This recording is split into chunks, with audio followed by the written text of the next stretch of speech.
Sebelum kita membicarakan 6G dan telekomunikasi berbasis satelit, sebuah teknologi yang akan dengan cepat melewati generasi 5G yang akan membuat manusia melompat ke level yang peradaban manusia belum pernah terjadi sebelumnya. Kita tengok sebentar ke tanah air. Kita semua pasti sepakat, di Indonesia terjadi perubahan cara mendapatkan uang dalam 4 atau 5 tahun terakhir ini. Yaitu jika Anda ingin menjadi triliuner atau multimilioner adalah bukan dengan dagang, tetapi dekat dengan pusat pemerintahan atau pejabat pusat. Masa 5 tahun terakhir ini adalah era di mana uang hanya berpusat di pusat pemerintahan dan beredar di kalangan elit dalam jumlah yang sangat besar. Oh maaf nih ya, kalau kalimat di awal ini membuat para pengagum pejabat sekarang, misalnya pengagum opung, pengagum pejabat yang membiarkan opung bermanuver walaupun melanggar banyak aturan, juga misalnya apa yang dilakukan adalah merugikan nation, namun karena menguntungkan pejabat di sekitarnya juga mempertebalkan kantong keluarganya, ya didiamkan aja dan Anda menjadi sebel sama bosman karena kalimat bosman super nyindir. Maaf loh ya, habis banyak yang mangkel namun gak bisa ngomong nitip lewat bosman, ya saya sampaikan. Kita lanjut ya, bener deh, saat ini adalah periode yang selalu gaduh, apa aja gaduh. Habis maunya banyak sih, minta jabatan diperpanjang lah, yang dibungkus pura-pura rakyat yang mau, padahal pejabat yang mau. Anggaran Covid tidak teraudit jelas, 1.000 triliun kemana aja. Tambang nikel habis, uangnya bukan buat rakyat tapi dibilang kita lah yang untung. Hutang menumpuk dibilang aman lah, dan banyak lagi. Bernegara selama ini menjadi tidak menarik karena bukan adu otak bersaing karya positif terjadinya. Namun berkarya hanya satu yang boleh, yang sejalan dengan pemerintah pusat. Sementara dalam berkarya, negaranya digiring dengan hutang yang alhamdulillah hanya naik 5.000 triliun. Naiknya jumlah hutang tersebut, kalau di swasta, kalau Anda pinjam 1 triliun dalam 5 tahun harus sudah balik modal. Ini pinjam 5.000 triliun yang harusnya 5 tahun lagi hutang itu lunas dan kita punya aset produktif yang menghasilkan 1.000 triliun income per tahunnya.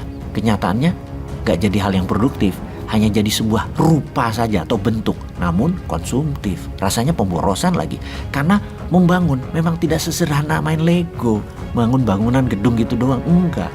Herannya lagi, hutang masih dibilang aman, masih dibilang bagus, masih jauh dibandingkan negara lain kok presentasi jumlah hutangnya dengan PDB nasionalnya.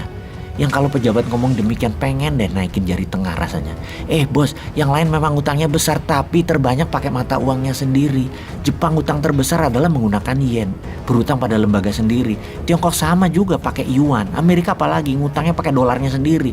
Kalaupun negara-negara itu pinjam pakai dolar atau mata uang asing yaitu dolar, deposit dolar mereka alias devisanya sudah besar di kas negaranya, alias ya seperti back to back aja. Jangan gitulah menteri rakyat kok bodohi sih.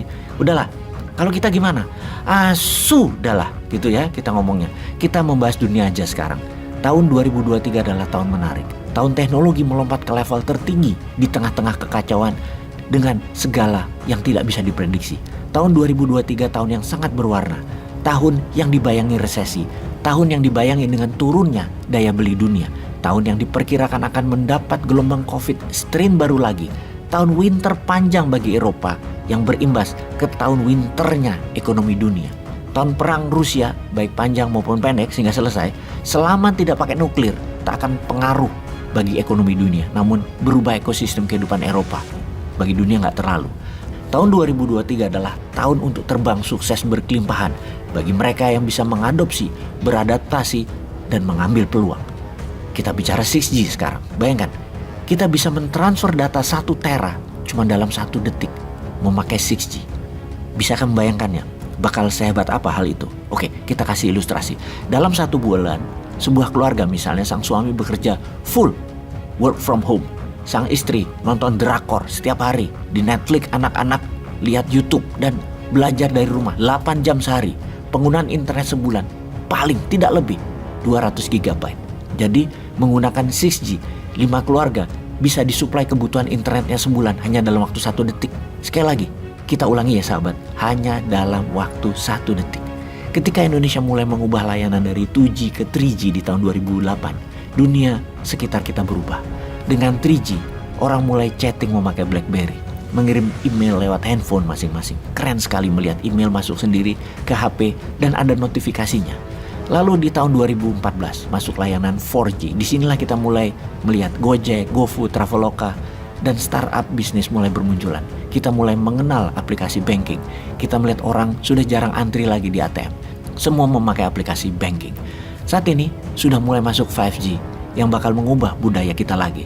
Mobil tanpa supir atau driverless memerlukan koneksi 5G yang mana di Amerika Eropa sudah dipakai ribuan mobil otonomus driverless sudah di jalan-jalan. Lalu akan ada Go Drone di mana kita pesan makanan tapi diantar memakai drone yang berterbangan langsung ke rumah kita. Era 5G ini juga era metaverse di mana kita bisa nonton, jalan-jalan dan sekolah di dunia virtual. Bioskop akan jadi 4D karena orang sudah terbiasa nonton di dalam metaverse ini. Sekarang dunia sedang menguji coba 6G. Dulu-duluan antara Amerika dan Tiongkok, siapa yang akan memulai dan menguasainya?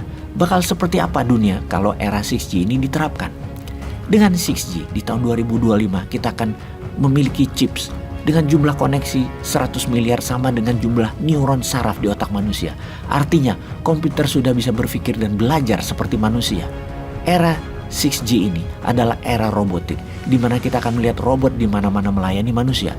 Robot masak, mengantar makanan di restoran, mengobati orang sakit, dan semua robot ini terkoneksi satu sama yang lain dan saling belajar. Inilah zaman yang harus diantisipasi oleh umat manusia karena manusia tetap punya keunggulan dari robot dalam berpikir pakai 6G karena manusia memiliki wisdom atau kebijaksanaan. Kebijaksanaan yang dipunyai setiap manusia karena berhati dan berpikir yang saat ini dicoba dimatikan oleh para buzzer rupiah agar membuat manusia Wakanda jadi robot. Jadi sesungguhnya yang unggul bukan Tiongkok dan Amerika dalam membuat robot 6G karena di Wakanda sudah duluan membuat robot pakai buzzer rupiah.